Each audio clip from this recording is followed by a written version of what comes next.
Book 2, Chapter 19 of Resurrection. The man on whom depended the easing of the fate of the Petersburg prisoners was an old general of repute, a baron of German descent who, as it was said of him, had outlived his wits. He had received a profusion of orders, but only wore one of them, the Order of the White Cross. He had received this order, which he greatly valued, while serving in the Caucasus, because a number of Russian peasants, with their hair cropped and dressed in uniform and armed with guns and bayonets, had killed, at his command, more than 1,000 men who were defending their liberty, their homes, and their families.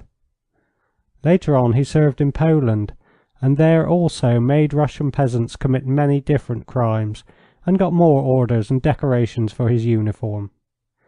Then he served somewhere else, and now that he was a weak old man he had this position, which ensured him a good house, an income, and respect. He strictly observed all the regulations which were prescribed from above, and was very zealous in the fulfilment of these regulations, to which he ascribed a special importance, considering that everything else in the world might be changed, except the regulations prescribed from above. His duty was to keep political prisoners, men and women, in solitary confinement in such a way that half of them perished in 10 years' time, some going out of their minds, some dying of consumption, some committing suicide by starving themselves to death, cutting their veins with bits of glass, hanging or burning themselves to death. The old general was not ignorant of this. It all happened within his knowledge. But these cases no more touched his conscience than accidents brought on by thunderstorms, floods, etc. These cases occurred as a consequence of the fulfilment of regulations prescribed from above by His Imperial Majesty. These regulations had to be carried out without fail, and therefore it was absolutely useless to think of the consequences of their fulfilment. The old general did not even allow himself to think of such things, counting it his patriotic duty as a soldier not to think of them, for fear of getting weak in the carrying out of these, according to his opinion, very important obligations. Once a week the old general made the round of the cells, one of the duties of his position, and asked the prisoners if they had any requests to make. The prisoners had all sorts of requests. He listened to them quietly, in impenetrable silence, and never fulfilled any of their requests, because they were all in disaccord with the regulations. Just as Nekhludoff drove up to the old general's house, the high notes of the bells on the belfry clock chimed "Great is the Lord," and then struck 2. The sound of these chimes brought back to Nekhludoff's mind what he had read in the notes of the Decembrists. The Decembrists were a group who attempted, but failed, to put an end to absolutism in Russia at the time of the accession of Nicholas I. About the way this sweet music repeated every hour re-echoes in the hearts of those imprisoned for life. Meanwhile the old general was sitting in his darkened drawing-room at an inlaid table, turning a saucer on a piece of paper with the aid of a young artist, the brother of one of his subordinates. The thin, weak, moist fingers of the artist were pressed against the wrinkled and stiff-jointed fingers of the old general, and the hands, joined in this manner, were moving together with the saucer over a paper that had all the letters of the alphabet written on it. The saucer was answering the questions put by the general as to how souls will recognize each other after death. When Nekhludoff sent in his card by an orderly acting as footman, the soul of Joan of Arc was speaking by the aid of the saucer. The soul of Joan of Arc had already spelt, letter by letter, the words, "They well knew each other," and these words had been written down. When the orderly came in, the saucer had stopped first on B, then on Y, and began jerking hither and thither. This jerking was caused by the general's opinion that the next letter should be B, i.e., Joan of Arc ought to say that the souls will know each other by being cleansed of all that is earthly, or something of the kind, clashing with the opinion of the artist, who thought the next letter should be L, i.e., that the souls should know each other by light emanating from their astral bodies. The General, with his bushy grey eyebrows gravely contracted, sat gazing at the hands on the saucer and, imagining that it was moving of its own accord, kept pulling the saucer towards B. The pale-faced young artist, with his thin hair combed back behind his ears, was looking with his lifeless blue eyes into a dark corner of the drawing-room, nervously moving his lips and pulling the saucer towards L. The General made a wry face at the interruption, but after a moment's pause he took the card, put on his pince-nez, and uttering a groan, rose, in spite of the pain in his back, to his full height, rubbing his numb fingers. "Ask him into the study." "With your Excellency's permission, I will finish it alone," said the artist, rising. "I feel the presence." "All right, finish alone," the General said, severely and decidedly, and stepped quickly, with big, firm and measured strides, into his study. "Very pleased to see you," said the General to Nekhludoff, uttering the friendly words in a gruff tone, and pointing to an armchair by the side of the writing-table. "Have you been in Petersburg long?" Nekhludoff replied that he had only lately arrived. "Is the Princess, your mother, well?" "My mother is dead." "Forgive me, I am very sorry. My son told me he had met you." The General's son was making the same kind of career for himself that the father had done, and, having passed the military academy, was now serving in the inquiry office, and was very proud of his duties there. His occupation was the management of government spies. "Why, I served with your father. We were friends, comrades. And you, are you also in the service?" "No, I am not." The General bent his head disapprovingly. "I have a request to make, General." "Very pleased. In what way can I be of service to you?" "If my request is out of place, pray pardon me, but I am obliged to make it." "What is it?" "There is a certain Gourkevitch imprisoned in the fortress. His mother asks for an interview with him, or at least to be allowed to send him some books." The General expressed neither satisfaction nor dissatisfaction at Nekhludoff's request, but bending his head on one side, he closed his eyes as if considering. In reality he was not considering anything, and was not even interested in Nekhludoff's questions, well knowing that he would answer them according to the law. He was simply resting mentally, and not thinking at all. "You see," he said at last, "this does not depend on me. There is a regulation, confirmed by His Majesty, confirming interviews. And as to books, we have a library, and they may have what is permitted." "Yes, but he wants scientific books. He wishes to study." "Don't you believe it," growled the General. "It's not study he wants. It is just only restlessness." "But what is to be done? They must occupy their time somehow in their hard condition," said Nekhludoff. "They are always complaining," said the General. "We know them." He spoke of them in a general way, as if they were all a specially bad race of men. "They have conveniences here which can be found in few places of confinement," said the General, and he began to enumerate the comforts the prisoners enjoyed, as if the aim of the institution was to give the people imprisoned there a comfortable home. "It is true it used to be rather rough, but now they are very well kept here," he continued. "They have 3 courses for dinner, and one of them meat, cutlets or rissoles, and on Sundays they get a 4th, a sweet dish. God grant every Russian may eat as well as they do."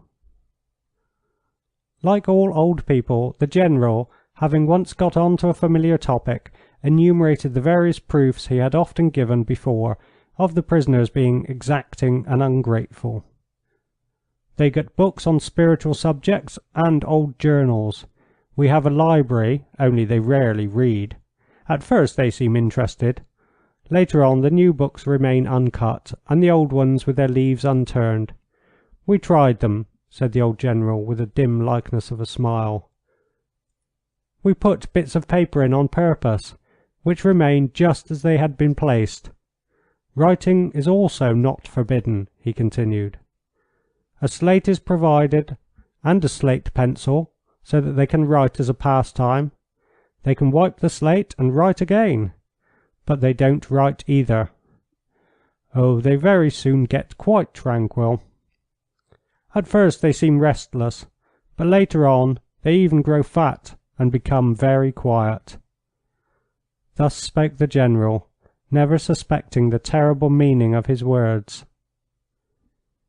Nekhludoff listened to the hoarse old voice, looked at the stiff limbs, the swollen eyelids under the grey brows, at the old, clean-shaved, flabby jaw supported by the collar of the military uniform, at the white cross that this man was so proud of, chiefly because he had gained it by exceptionally cruel and extensive slaughter, and knew that it was useless to reply to the old man or to explain the meaning of his own words to him.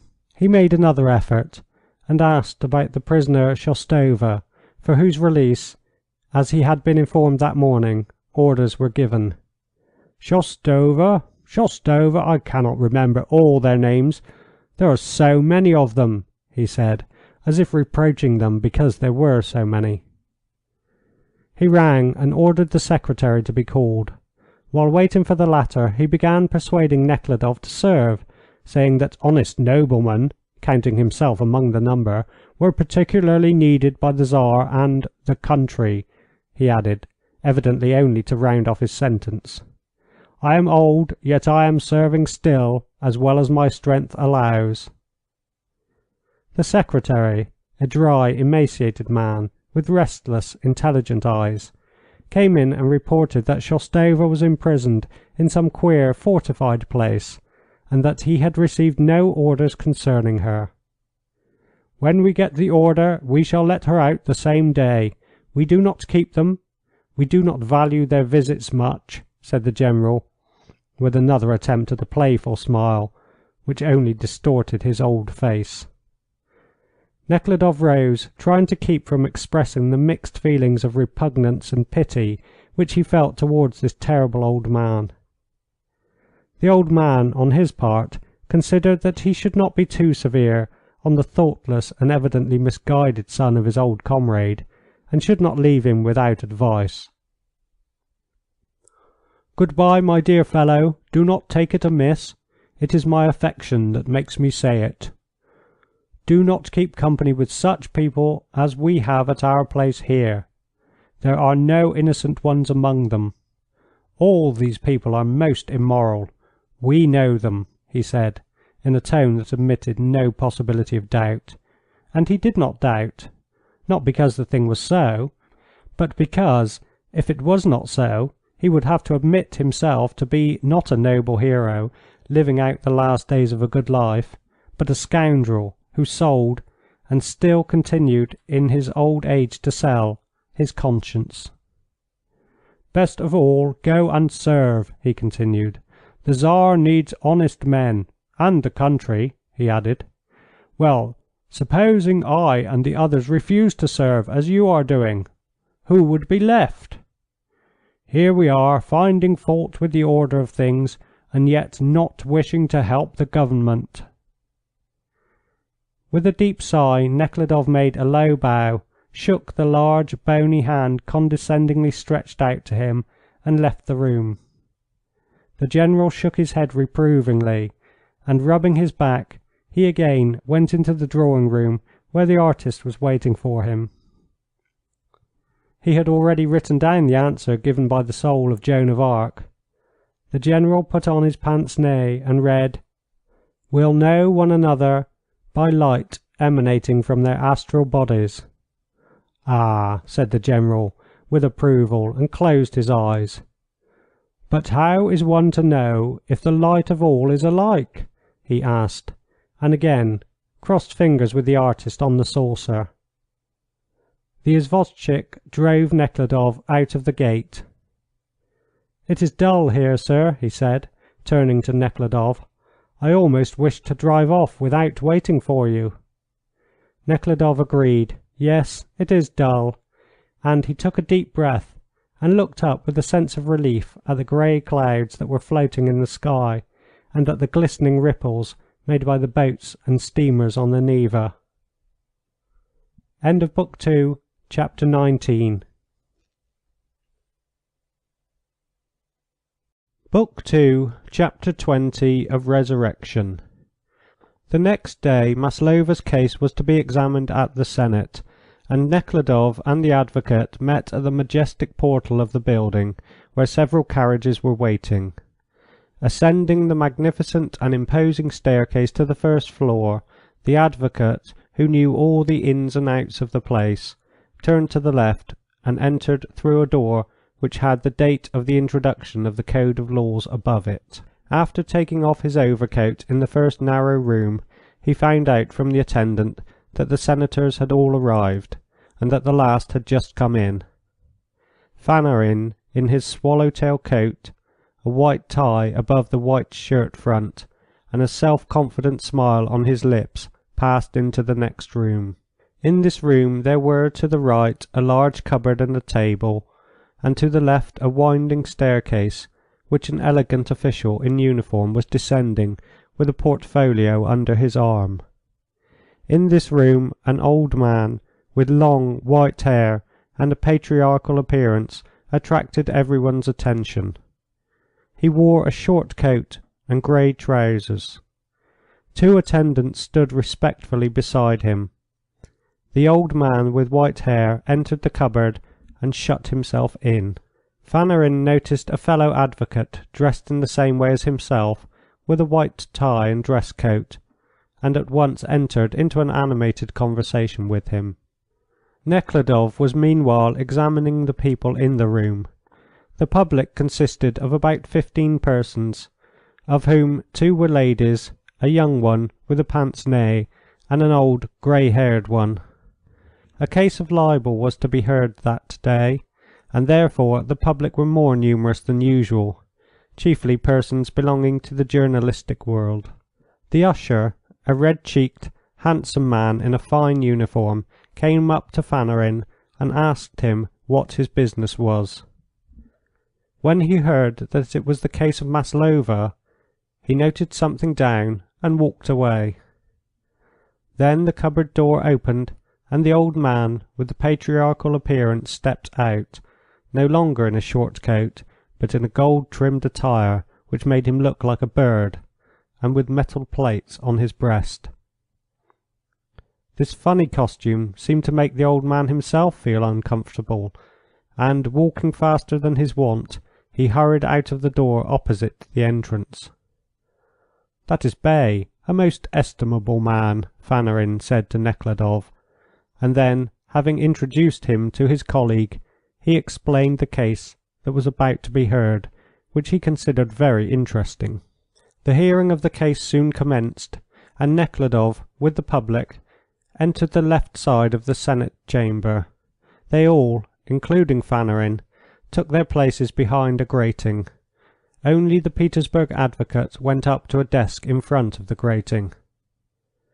The Senate chamber was not so big as the criminal court, and was more simply furnished. Only the table in front of the senators was covered with crimson, gold-trimmed velvet instead of green cloth, but the attributes of all places of judgment, i.e. the mirror of justice, the icon, the emblem of hypocrisy, and the emperor's portrait, the emblem of servility, were there. The usher announced in the same solemn manner, "The court is coming."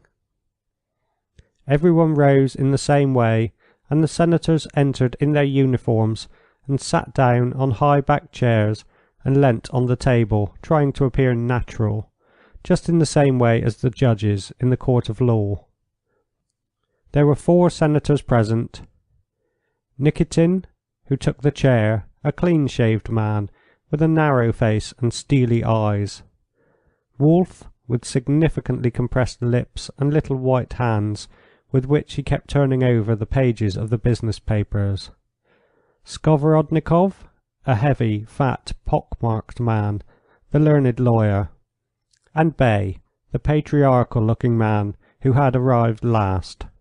With the advocates entered the chief secretary and public prosecutor, a lean, clean-shaven young man of medium height, a very dark complexion, and sad black eyes. Nekhludoff knew him at once, in spite of his curious uniform and the fact that he had not seen him for 6 years. He had been one of his best friends in Nekhludoff's student days. "The public prosecutor, Selenin?" Nekhludoff asked, turning to the advocate. "Yes. Why?" "I know him well. He is a fine fellow." "And a good public prosecutor, businesslike. Now he is the man you should have interested." "He will act according to his conscience in any case," said Nekhludoff, recalling the intimate relations and friendship between himself and Selenin, and the attractive qualities of the latter. Purity, honesty, and good breeding in its best sense. "Yes, there is no time now," whispered Fanarin, who was listening to the report of the case that had commenced. The Court of Justice was accused of having left a decision of the Court of Law unaltered. Nekhludoff listened and tried to make out the meaning of what was going on, but, just as in the criminal court, his chief difficulty was that not the evidently chief point, but some side issues were being discussed. The case was that of a newspaper which had published the account of a swindle arranged by a director of a limited liability company. It seemed that the only important question was whether the director of the company really abused his trust, and how to stop him from doing it. But the questions under consideration were whether the editor had a right to publish this article of his contributor, and what he had been guilty of in publishing it, slander or libel, and in what way slander included libel, or libel included slander, and something rather incomprehensible to ordinary people about all sorts of statutes and resolutions passed by some general department. The only thing clear to Nekhludoff was that, in spite of what Wolf had so strenuously insisted on the day before, i.e., that the Senate could not try a case on its merits, in this case he was evidently strongly in favour of repealing the decision of the Court of Justice, and that Selenin, in spite of his characteristic reticence, stated the opposite opinion with quite unexpected warmth. The warmth, which surprised Nekhludoff, evinced by the usually self-controlled Selenin, was due to his knowledge of the director's shabbiness in money matters, and the fact, which had accidentally come to his ears, that Wolf had been to a swell dinner party at the swindler's house only a few days before. Now that Wolf spoke on the case, guardedly enough, but with evident bias, Selenin became excited and expressed his opinion with too much nervous irritation for an ordinary business transaction. It was clear that Selenin's speech had offended Wolf.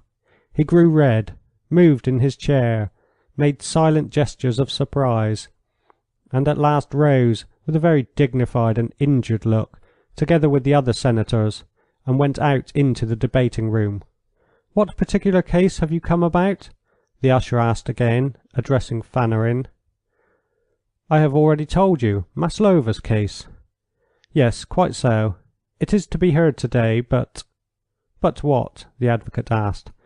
"Well, you see, this case was to be examined without taking sides, so that the senators will hardly come out again after passing the resolution. But I will inform them." "What do you mean?" I'll inform them, and the usher again put something down on his paper.